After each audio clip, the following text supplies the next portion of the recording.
Olá, pessoal, tudo bem? Estamos aqui, mais uma aula dentro desse nosso curso aqui de Direitos Humanos e sigamos adiante. Hoje temos temas bem interessantes para tratar nessa nossa nona aula, que também vai ser dividida em duas partes, tá bom? Então nós vamos aqui dar sequência, como sempre, né? A gente vai compartilhar aqui o material com vocês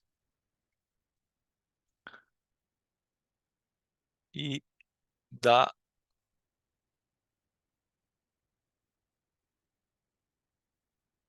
seguimento aqui, ok? Então vamos lá.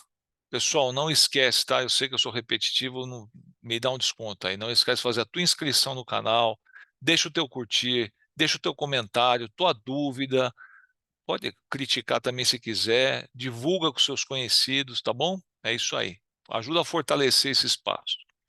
Vamos falar hoje, dentro dos direitos humanos, de algo extremamente comentado. Eu até diria o seguinte: me perdoem a franqueza, de algo que todo mundo acha que sabe o que é, mas que é a questão das minorias, especialmente. Inclusão social anda muito com a ideia de minorias e tem tudo a ver com direitos humanos. Perdão. Então, acho que a gente estudar isso é bom, né? Ter uma noção boa, técnica, pelo menos o máximo que a gente puder, a respeito disso me parece uma boa ideia, tá bom? Vamos lá? Bom, pretendendo ser uma evolução do Estado social, o Estado democrático de direito, que ele vê aí, especialmente após a Segunda Guerra Mundial, tomou muita força, ele busca inserir no seio do Estado a ideia de que só a democracia pode, de fato, garantir a fruição, o gozo e o pleno desenvolvimento dos direitos fundamentais. Essa democracia renovada valoriza a soberania popular, defendendo essa como algo fundamental a uma sociedade que se pretenda justa, solidária e livre. Aliás, como está na nossa Constituição. O poder não apenas emana do povo, mas deve ser exercido em seu nome e em seu proveito. Então, nós estamos aí vivendo, né, e estamos ainda na vigência desse clima, vamos dizer assim, do Estado Democrático de Direito, essa valorização da soberania popular e principalmente essa questão da participação do povo, além do povo ser reconhecido como titular, mas não ficar só nesse caráter formal, ah, bom, o titular do poder é o povo e tal, que o exerce por meio de seus representantes. Está lá no parágrafo único do artigo 1º da Constituição, mas não é só isso, também essa questão da participação popular para construir, como está dito aí, uma sociedade justa, livre e solidária. Está no preâmbulo da nossa Constituição, está no artigo 3º como objetivos do nosso Estado, e por aí vai. Bom, no seio dessa renovada democracia surge, em meados dos anos 50, então aí bem antes da nossa Constituição, o movimento dos direitos civis, em inglês, civil rights. Nos Estados Unidos, por exemplo, o epicentro desse movimento, já em 54, é julgado na Suprema Corte norte-americana o caso Brown versus Board of Education of Topeka. Oliver Brown, negro, acionou a justiça para que sua filha pudesse estudar numa escola próxima à sua casa, mas exclusiva para brancos. O seu pedido foi acolhido. É um marco, pessoal, porque até então vigorava nos Estados Unidos uma visão, né, uma ideologia que se falava que era o separate but equal, ou seja, separados mas iguais. Então, negros e brancos deveriam ter separados. Aí você vê aquela questão do ônibus, aqui é lugar para branco, ali é lugar para negro, vagões de trem só para negros, banheiros para negros e para brancos, né? Havia uma divisão, o separate but equal. E esse caso, em 54, ele vem dar, ele é um marco muito importante porque ele vem dar um corte nesse entendimento e dizer, não, precisamos fazer uma igualdade de fato. Não, no caso aí, o Oliver Brown, né, a filha dele, nós vamos ver a Rose Brown, eles moravam muito próximo de uma escola que tinha vaga, mas não tinha vaga para negro. Né, era uma escola só para branco, uma escola pública, mas só para branco. Então, ele teve que entrar com uma ação, o caso acabou chegando até a Suprema Corte. Bom, finalmente, em 64, foi editada a Lei dos Direitos Civis, Civil Rights Act, tornando-se um marco nos direitos civis e trabalhistas nos Estados Unidos, vedando a discriminação com base em raça, cor, religião, sexo, nacionalidade e, posteriormente, orientação sexual e identidade de gênero. O Civil Rights Act proíbe a aplicação desigual dos requisitos de registro eleitoral, a segregação em escolas e alojamentos públicos e a discriminação empregatícia. Mas eu digo para vocês que, olha, até hoje a cultura é um negócio que joga um papel muito forte, né? Se você for para os Estados Unidos, essa mentalidade da separação, ela ainda é bastante forte. Não, lógico, não é segregação, ônibus, que tem assento para branco, assento para negro, isso não. Mas, por exemplo, bairros preponderantemente, não só questão de negros, também de latinos. Se você for em Nova York, tem um bairro famoso chamado Harlem. Existe uma parte do Harlem que é o Harlem negro, existe uma parte que é o Harlem latino. Não há mistura. Quem é latino vive na área latina, quem é negro vive na área negra. Então, para quem é brasileiro, a gente aqui é tudo misturado, né? É um pouco, é um desafio para a gente entender e verificar como é uma coisa que até hoje é resistente, né? Está presente lá. O Civil Rights Act é considerado uma conquista não apenas norte-americana, mas humana. Avançou na tutela de diversos direitos fundamentais e pôs fim a estruturas legais de segregação racial e discriminação em geral. De todo modo, a busca da igualdade e da inclusão social é um processo permanente e que muito frequentemente acaba sendo cooptado por discursos e narrativas ideológicas, tanto de esquerda quanto de direita.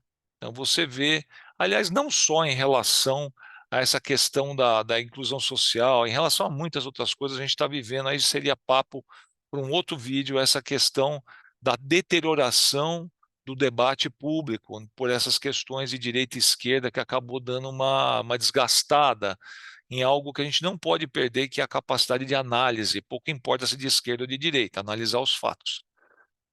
Muito bem, um marco importante, histórico importante dentro dessa exposição foi a chamada Rebelião de Stonewall, composta por uma série de manifestações violentas e espontâneas de membros da comunidade LGBT contra uma invasão da polícia em Nova York ocorrida em junho de 69 no bar Stonewall, localizado no Greenwich Village. Stonewall é considerado uma espécie de marco contemporâneo de libertação do movimento gay e a defesa dos direitos LGBT no país, mas que influenciou o mundo de uma maneira geral. Então é chamado de Rebelião de Stonewall. Mais adiante eu vou fazer um vídeo sobre essa questão da comunidade LG, aliás, hoje em dia é LGBTQIA+. Eu vou passar um vídeo sobre isso, então não vou nem me aprofundar nesse ponto agora. No Brasil, o feminismo se manifestava já no ano de 1960, é criada a Liga Feminina do Estado da Guanabara. Além de oferecer cursos de corte e costura, enfermagem e outros, promovia palestras e liderava algumas campanhas, por exemplo, contra o alto custo de vida, e chegou a organizar um abaixo-assinado com mais de 100 mil assinaturas. Também haverá um vídeo só para tratar da questão da mulher, do feminismo. Nós vamos abordando essas minorias assim em vídeos independentes que eu acho que merece, é o que cabe. Olha que interessante aqui uma imagem, né, da de mulheres protestando, né, à frente. Aqui na ponta da esquerda, eu não me lembro o nome dessa atriz, mas aqui, se eu não me engano, acho que a Tônia Carreiro, ao lado dela, talvez seja a Dina Sfat, Leila Diniz ali de branco, ali na ponta Odete Lara também parece, não tenho certeza, se alguém aí depois quiser deixar nos comentários, eu agradeço. Enfim, né, a classe artística reunida, no caso aí as mulheres, também indo para a rua para se manifestar contra a ditadura e também a favor dos seus próprios direitos.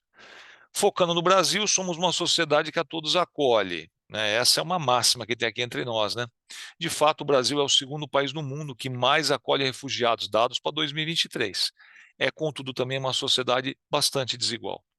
Essa desigualdade gera um diferencial de acesso aos bens e benefícios produzidos em sociedade, e não apenas um aspecto de maior ou menor riqueza econômico-financeira.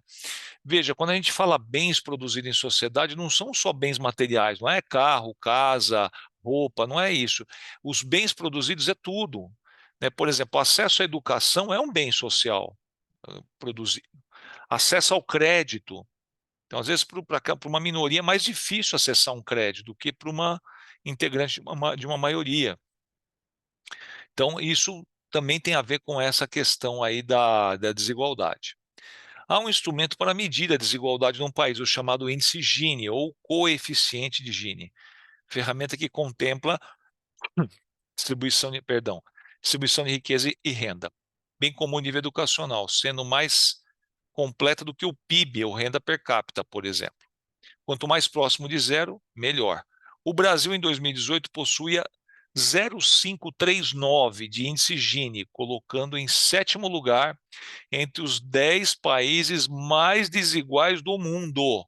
Quem que estava na nossa frente? Atrás de África do Sul, era o primeiro, Namíbia, Zâmbia e à frente de Botsuana e Suazilândia. Então, aqui, quanto mais próximo você estiver do primeiro lugar, melhor. Nós estamos em sétimo, então não é uma posição muito confortável. País considerado um país, portanto, bastante desigual. Surge ante o exposto a necessidade de se criar mecanismos igualadores das oportunidades, integrantes de um conceito mais amplo de inclusão social, algo a contemplar elementos materiais e subjetivos de acesso e fruição. É algo que se abre num leque de possibilidades, incluindo até mesmo a inclusão digital e não precarização do trabalho, por exemplo. Realmente é um assunto que comporta muitas abordagens, muitas linhas de interpretação, tá certo? Então, aqui um texto do professor Ildeu de Castro Moreira. A inclusão social pode ser entendida como a ação de proporcionar para populações que são social e economicamente excluídas, no sentido de terem acesso muito reduzido aos bens material, foi o que eu falei agora há pouco, ó, bens materiais, educacionais, culturais, oportunidades e condições de serem incorporadas à parcela da sociedade que pode usufruir desses bens. Também o estabelecimento de condições para que todos os habitantes do país possam viver com adequada qualidade de vida. Então, está aí o professor Ildeu deu uma resumida aí nesse contexto que a gente está colocando. Sem políticas inclusivas, a desproporção de forças precariza as relações. Sem acesso a, por exemplo, educação e fluxo adequado de informações, os indivíduos mais fragilizados ocupam a margem das sociedades, submetidos a subempregos ou a emprego nenhum, sendo mais e mais excluídos. E, nesse sentido, os integrantes das minorias são ainda mais atingidos. Então, hoje nós temos essa questão da precarização do trabalho bem forte, né? Do subemprego, das condições, está bastante presente. Trago até para vocês uma imagem aqui que eu acho bem interessante. Ó. Então, tratando de uma situação bastante comum, né, em grandes cidades, de maneira especial, que é esses entregadores de aplicativos, né? Então, ele não é empregado do restaurante, ele não tem férias, ele não folga no fim de semana, ele não tem plano de saúde, ele não vai se aposentar, pelo menos não está na linha aí de análise, né? Ele aluga bicicleta para trabalhar, ele não é empregado da empresa de entrega, ele não é empregado de quem encomenda. É realmente uma coisa assim, né? Ele está exercendo um trabalho, não tenha dúvida disso. Mas o nível de proteção desse trabalhador é bastante reduzido ou tênue mesmo, né? Essa rede de proteção que se poderia conceber em relação a ele. Então, isso eu trouxe como um exemplo dessa chamada precarização do trabalho, né? Dos vínculos empregatícios e tudo mais em relação a isso.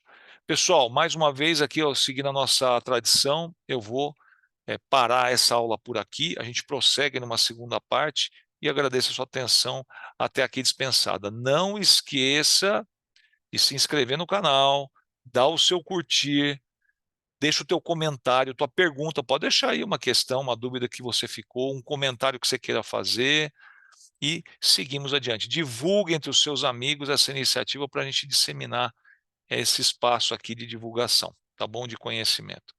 Um abraço, obrigado pelo carinho, tchau, valeu, até mais, pessoal.